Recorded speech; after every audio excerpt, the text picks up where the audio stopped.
Okay, in the interest of time, I guess we'll just go ahead and get started. Good afternoon, everyone. My name is Robert Marshall Wells. I'm the Director of Communications at Elevate Health. Thank you for joining us this afternoon for this virtual town hall and feedback session about the 1115 Medicaid waiver.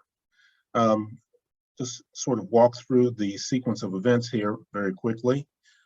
First of all, as most, if not all of you know about Elevate Health, first of all, our mission statement: to build and drive community conditions that transform health systems and advance whole person health for all. And our vision statement is that every person in the communities we serve lives a full, healthy, and vibrant life. The core values of Elevate Health are community, empowerment, equity, inclusion, integrity, innovation, and reverence. The agenda for today's session will be, we'll give a brief overview of the MTP waiver, the draft. Then we will move to a list of 4 guided questions for which we will ask feedback. And then we'll allow 5 to 7 minutes of discussion on each of those questions, less if not necessary, or a little more if necessary. The chat will be enabled throughout if you want to provide commentary or ask any questions on each question. So with that, I will turn the session over to Lauren Fulton, who is the Interim Executive Director for Elevate Health, who will walk us through a brief overview of the waiver, looking back over the last 5 years and looking forward using the draft MTP waiver application as talking points. Lauren? Thank you very much, Rob, and it's nice to see a couple of you here today. If you wouldn't mind just dropping in the chat either where you're coming from or maybe what your kind of interest in particular is from attending today, that will be really helpful just to help me guide the presentation. But basically, I'm just going to be giving a kind of short overview of where this waiver is coming from and what it says, in particularly with a focus on the accountable communities of health section, as that's the part that really relates to Elevate Health and our work. So if you could move ahead, thank you. So this waiver draft starts by building on the experiences of the previous waiver. So as you may know, if you have experience with the other waiver work, there was originally an 1115 Medicaid waiver submitted by the state of Washington that began its sort of demonstration period in 2017. That was intended to run through the end of 2021, and then due to COVID, there was a 6th year added as a sort of extension year, and that's the year that we're kind of coming to the end of now. So what this waiver does is to build on that first demonstration period, and it begins by talking about lessons learned from that first waiver. So in particular, it highlights the value of having this statewide direction to drive comprehensive outcomes, this need for care coordination and social supports, a clear need for a more robust health and CIE, community information exchange, statewide, and the importance of having adequate community-based workforce, in particular CHWs, community health workers, for achieving whole person care, and the continued need for coverage and supports for vulnerable populations in critical life stages. And in particular, as we'll see in a little bit, they've flagged a few different populations that they feel didn't benefit as much under the previous waiver, and they would like to focus on in this upcoming waiver period. So these were the kind of lessons learned that they started with, and I have to say, as a representative of the ACH world and having spoken to many of the other ACHs across the state, this really does sort of ring true to us in encapsulating a lot of the lessons from the past 5 and now almost 6 years of our work here. So if we move to the next slide, and I should also say, because we're a small group, feel free to drop questions in the chat as well and flag them to us. I'm very happy to kind of answer questions as we go along. So the waiver renewal draft, if you've had a look at it, it's about 300 pages. It's quite lengthy. And one thing to note is that it covers a lot more than just the accountable communities of health, again, of which Elevate Health is one. So in fact, there are the 2 main goals here around expanding coverage and access to care and advancing whole person primary preventive and home and community-based care, which really cover programs which are not directly related to the ACHs. So I am not going to cover these sections of the waiver today. If you have an interest in those, you should absolutely have a look at the draft and see what it is that they are kind of flagging there. The only one that is something that our partners will certainly be hearing from us about is related to the Washington Integrated Care Assessments, which is a sort of assessment tool or questionnaire or survey, which is really focused on integration and sort of replaces, if any of you are familiar with the MIHAF, replaces that work. So that part is something that we will be reaching out to partners about, and in fact, we already have. But I really wanted to focus, starting in the next slide, on a third goal. So goal 3.1 is taking action for healthier communities. This is the section that really relates to the ACHs, and they flag 4 different components of this goal. The first is this community hub concept, which we will talk quite a lot about, but this idea that hubs of community-based care coordination will be strongly supported through this next waiver. Alongside that, they see the hubs sort of overseeing community-based workforce strengthening, so supporting care coordination through increasing and improving workforce, addressing health equity, which has always been a component of the ACH work, and in particular here, addressing health equity through investments in community level infrastructure, and health-related services, which are services that can address unmet health-related social needs. So these are the kind of 4 components that will be most important to what Elevate Health is doing in the future. So the role of the ACHs, as described in this waiver for the next kind of 5-year period, is that ACHs will play a critical implementation role within this program.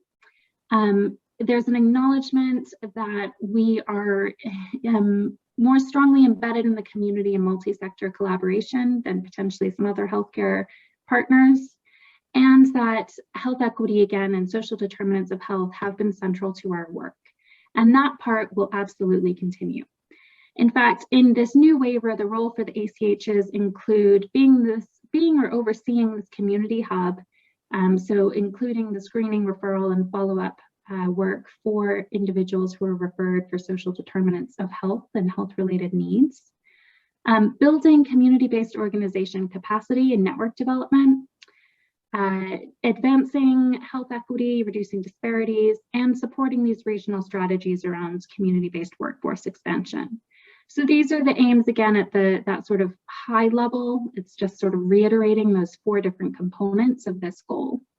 And on the next slide, I believe we have a more detailed overview of the hub functions. So here are some of the things that, as a hub, Elevate Health will be doing more of in the future. Much of this already happens, but it's just good to see that this is in the waiver as a kind of continuing priority. So screening individuals for social determinant of health needs and determining appropriate organizations to address those needs. This is that sort of referring out function that our care continuum network does right now. Identifying engaging individuals, also part of what our CCM does currently. Building that community information exchange that connects and enables data sharing between MCOs, community-based organization tribes, and care coordinators. This is a piece that has been talked about for quite a while, and I think different parts of our community have different components of.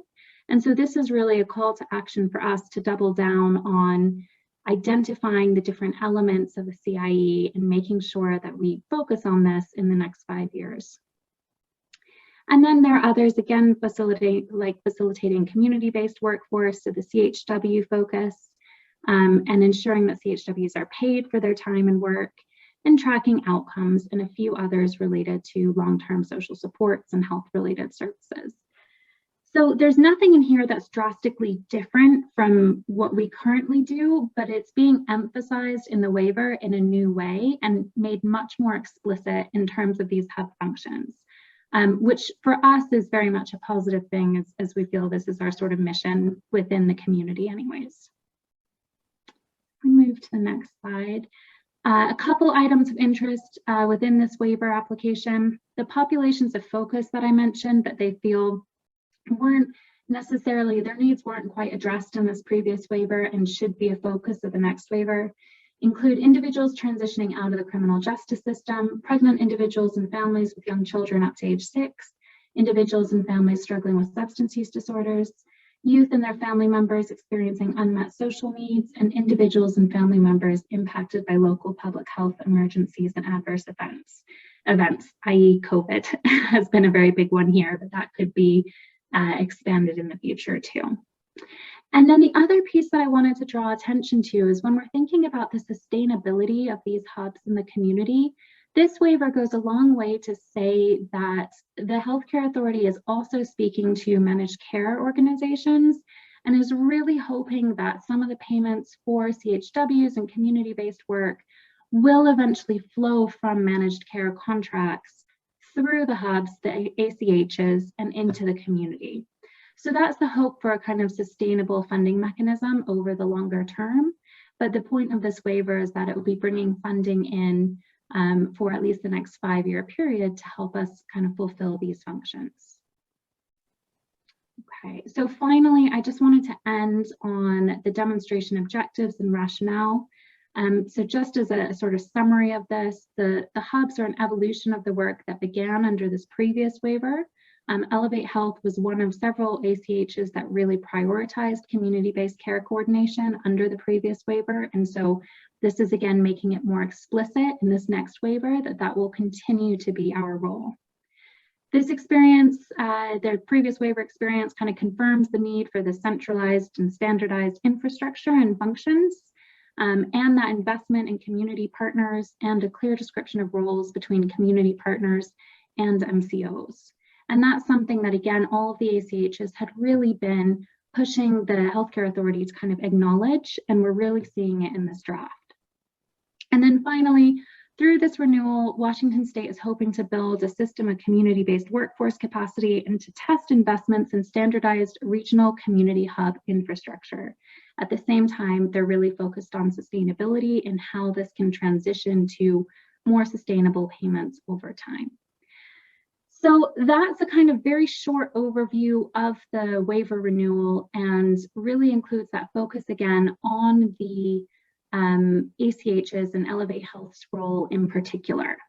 And that's the piece obviously that we are hoping for kind of feedback from, or feedback on in terms of the implementation of this and what it could look like. But also we just want to, and Elevate Health is submitting a letter really supporting this work. And submitting that, showing that support to the healthcare authority for this waiver, because we do feel like it addresses and acknowledges some pretty critical needs within the community. So there are certainly parts that we feel could be even more centered, particularly around health equity within the hub work. But overall, I think we're really excited about the prospect of this work. So I can answer a couple questions, Rob, if you think we have time before we move into the next section of the agenda. Sure. If anyone has any questions, Lauren would be an excellent person to address them for you. I know there are a couple of other members of Elevate Health on the call as well, so Lauren is going to have to leave us in a few moments, but before she leaves, if anyone has any questions, now would be a good time to ask. Please feel free to jump in.